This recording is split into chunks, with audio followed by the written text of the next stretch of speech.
Well, 5 U.S. citizens held hostage by Iran were freed today and are expected to land in the Washington, D.C. region this evening. Their release came as part of what the White House described as a, quote, complex diplomatic deal, end quote.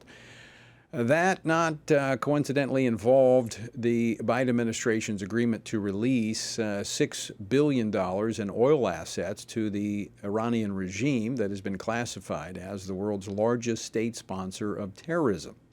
I wonder what's on their shopping list with that $6 billion. Join me now to discuss this and more, retired Army Lieutenant Colonel Robert Maginnis and Senior Fellow National Security here at Family Research Council. Colonel, welcome back to the program. Well, thanks for having me, Tony. So 5 U.S. citizens are returning home. We can certainly be thankful for that. $6 billion that was exchanged to a terrorist organization. Now, the administration says it was not a payment of any kind. So what was it? Well, certainly releasing $6 billion is a payment. They did not expect to get it for free. And unfortunately, because money like that is fungible, even though the administration says that it's going to be used for food and medicine and the like, those dollars are not marked, and we can't trace them.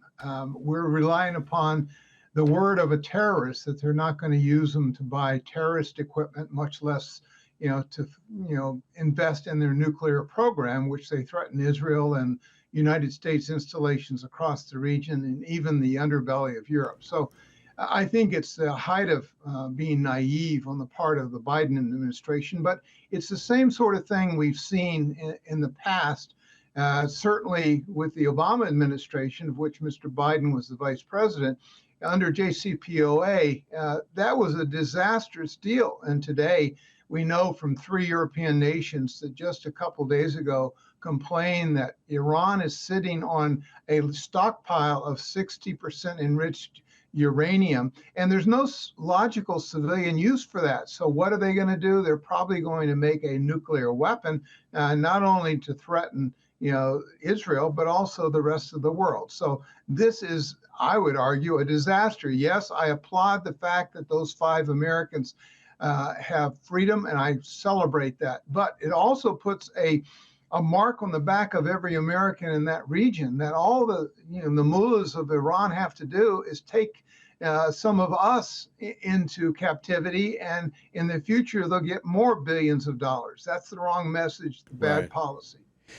I want to go to the mechanics of this. The Biden administration has repeatedly said that the U.S. Treasury will continue to monitor the accounts in Qatar and restrict the use of funds that are not used for humanitarian purposes. I mean, how are they going to do that? What levers do they have that they can pull to number one, as you said, the money is fungible. You don't know where it's going. But even if you did, how can they stop the flow of this money once it's been released?